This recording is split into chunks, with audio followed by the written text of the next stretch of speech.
Assalamualaikum and hello everyone. Welcome to my another mini vlog. So as you can see, I have gotten ready now. আর আজকের ভ্লগটি হতে যাচ্ছে রিসানের বার্থডেতে আমরা ঘুরতে গিয়েছিলাম প্লাস ইফতারও করতে গিয়েছিলাম প্রজেক্ট হিলসাতে। আমাদের না পৌঁছাতে একটু লেট হয়ে গিয়েছিল, অলমোস্ট ইফতারের সময় তখন হয়ে গিয়েছিল। আর সেখানে যেয়ে দেখি সেখানে ইফতার পার্টি চলছে। এরপর আমরা সবাই একটু বসলাম, বসে আড্ডা টাড্ডা দিলাম। আর এই যে দেখুন আমাদের বার্থডে বয় ফুল অ্যাক্টিভ মোডে ছিল, এই যে দেখুন। এরপরে যে আমাদের রাফিদ, ও তো দৌড়াতে পুরা এনার্জি লস করে ফেলেছে, এরপর যাওয়ার পথে ঘুমিয়ে পড়েছিল। আর এখানে আমাদের রাদিফা মনিকে দেখুন, ও তো বলছিল আজকে নাকি ওর বার্থডে। ক্যাজুয়ালি আমি আমার ইনলসদের সামনে বেশিরভাগই ভিডিও করি না, কারণ আমার একটু শাই ফিল হয়। বাট সেদিন রাহাতকে বলেছিলাম যে তুমি একটু শর্টস নিয়ে রেখো আমার জন্য।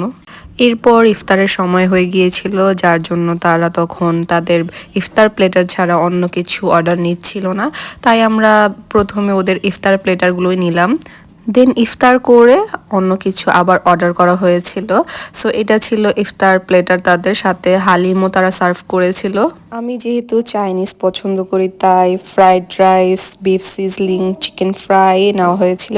আর বাকি সবাই ভাতের আইটেম নিয়েছিল, যেমন সরিষা ইলিশ ভাজা, দেন নিয়েছিল ভর্তা, ডাল, বেগুন ভাজা।